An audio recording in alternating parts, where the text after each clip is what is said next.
So hello everyone, in today's session we are going to learn something about design of footing. Okay, so I have taken one numerical example so that to clarify it in a good manner. So you can see, design a square footing for a column of size 300 by 300 mm having load from column 400 kilonewton. The SBC, that is safe bearing capacity of soil, is 150 kilonewton per meter square. So given data I have written down here, that is, you can see the size of column is 300 by 300 mm. SBC of soil is 150 kilonewton per meter square. Load from column is 400 kilonewton. So the very first step is to find out the load. So load calculation we have to do here. So you can see that load from column is equal to W is equals to 400 kilonewton. Assume self weight of footing, that is, you know that we assume 10% weight of column. Okay, so 10 divided by 100 into 400, that is the weight of column, or you can say the load from column. So it will come out of 40 kilonewton, and if we will add it, okay, so the total load becomes 440 kilonewton. So the ultimate load, if you want to multiply it, so you can see that WU is equals to W into 1.5, that is 440 into 1.5, that is 660. So basically you need to understand the concept. So the concept behind it is that if we will multiply the factor of safety, that is 1.5, with the load, so we will come to know that is this is your ultimate load.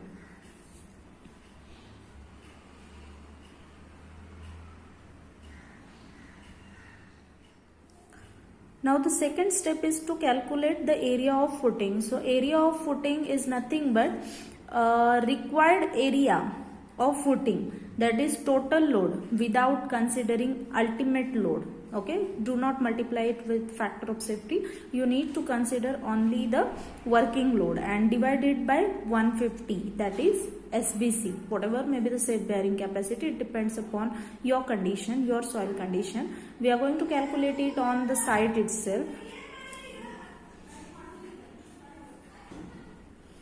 Okay, so basically we have to consider whatever the safe bearing capacity as per your site condition or you have calculated, and then by putting all these values in the formula you will get the area required for the footing. So based upon area we can now calculate the size of footing. If it is your rectangle footing, the formula you can describe it in another manner, that is, you have to assume one side and you can find out the other side. But it is a square footing, that's why I could put in under root of area, or in under root you can put the area and you will get the value, that is approximately, here you can see the value is this. You need not focus on the values, you should be focusing more on the formulas, so that you can put all the values in that particular formula and you will be getting all the details whatever you want. So provide size of footing as 1.8 by 1.8 meter. I have already increased it. Okay, so you can either consider as 1.72 or something like that, but it will be better if we'll consider one digit itself. So that's why I have converted this to 1.8 meter by 1.8 meter. So now the step 3 is to calculate net upward pressure. So net upward pressure is nothing but which is coming from the soil, which is beneath the ground. So I have denoted that net upward pressure as P0. So P0 is equals to, you can see, W divided by area of footing. So W means nothing but the load from column, and you can say the total load from column plus load from footing, and then divided by it area of footing, you can get this value, that is approximately P0 is equals to 135.80. You can denote it as Q0 as well. It is not mandatory to denote it as P0. You can denote it by any term, whatever you feel comfortable. So it is necessary to understand or to put in any formula, we should know what we denote it as. So that's why. Step 4 is depth of footing based upon bending moment. You can calculate it in this way. So if you want to calculate the depth of footing, So the formula I have written it in down in this manner, that first of all you need to calculate the bending moment, and that's how if you know the bending moment you can put all these values, and then later based upon this bending moment we can calculate the depth of the footing, okay, as per IS.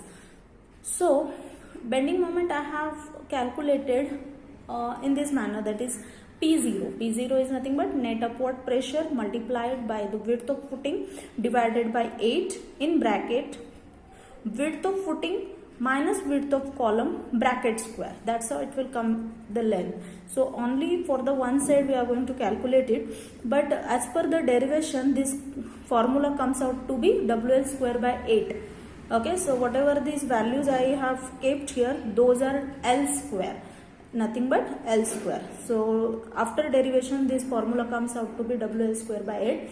Many of us could have query that why we are considering it as WL square by 8, why do not we consider it as WL square by 2. So there is a derivation, okay, a brief derivation behind it, so we have to calculate it. So in my next session if you guys have any doubt, so you just comment it, so we can have that separate session for calculating this, how we have considered this, okay, so we can have the separate session for this.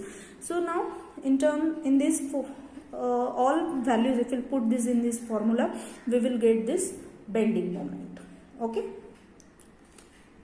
Now you can see that bending moment formula given by IS 456 is bending moment is equals to 0.138 FCKBD square.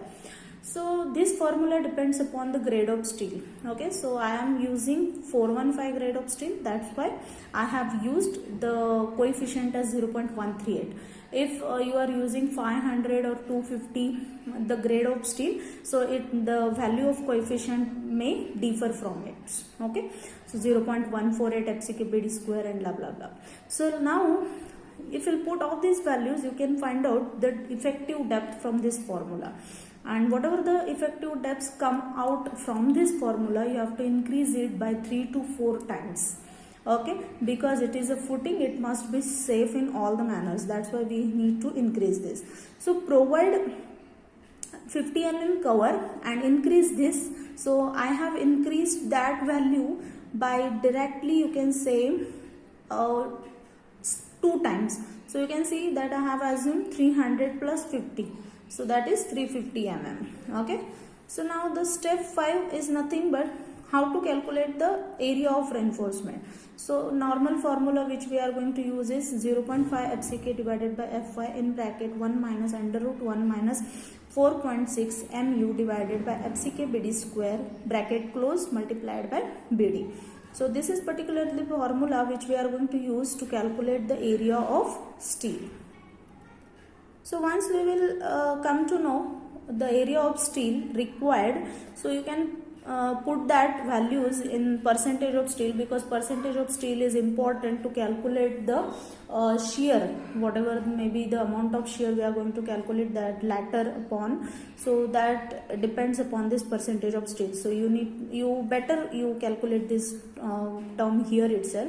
So if I am assuming 12 mm diameter bar in both directions, so area of one bar we can calculate in this manner. Number of bars you can calculate by using this formula, that is area of steel, whole area of steel divided by area of one bar, you will get number of bars required for that particular for you can say the footing, okay. So provide 12 mm diameter bar at that spacing. So number of bars if you divide to the area of steel, so you can find out the spacing as well, okay. So the step 6 is nothing but check for one-way shear. So check for one-way shear we can do it in that manner, that is the critical section we have to consider, and that is nothing but at a effective distance, so effective depth D. So along the periphery we have to calculate this. So you can see whatever the value I have written down it here, that is half in bracket B minus D. B minus B is nothing but you can see the total length B minus this B divided by 2, it means this value, only this left side. And again, if you will subtract D from here, you will get this shaded portion. And for this much of the shaded portion, we have to calculate the shear force or shear stress. So shear force, you can see V is equals to P0 into D in bracket half. Shear force is nothing but stress into area. So this is nothing but the formula we are going to consider for stress into area. So you can find out this, and if you will multiply this value by 1.5, so you will get shear force or ultimate shear force. So now nominal shear stress tau V is equals to Vu by Bd. So we can put all the values which we know and we can find out this, because ultimate shear force already we have calculated. So by putting all these values we can find out this tau V. Design shear strength of concrete depends upon the percentage of steel, and which is given in page number 72 of IS 456. So based upon percentage of steel, you will get this tau C, which is permissible shear stress also you can call it as. So tau V, if it is less than tau C, you can say that you are on the safer side. Now the last step is nothing but check for two-way shear. So peripheral width you have to calculate, that is it is considered at an effective distance of D by 2. If it is your column cross section, it is your peripheral area you have to consider for the two-way shear. Punching shear also you can call it as. So peripheral width, as I have written down here, that is B plus D by 2 plus D by 2, means it is on both sides, and then the value comes out to be near of 600, and it depends upon your numerical. It do not depend upon if it is not constant actually, whatever I want to say is. And now shear force you can calculate from this formula, that is if you will keep this P0 in bracket B square minus B0 square, that is whole B, that is whatever the footing width, if you subtract it from your peripheral width, whatever the amount here remaining, that is nothing but your formula. And if you will multiply it again by 1.5, you will get ultimate shear force. So this shear stress we are calculating according to the point of two-way shear. So the formula is tau V is equals to Vu divided by 4 into B0 into D. B0 is nothing but the peripheral width you have to consider. Okay. This peripheral width you have to consider in that formula.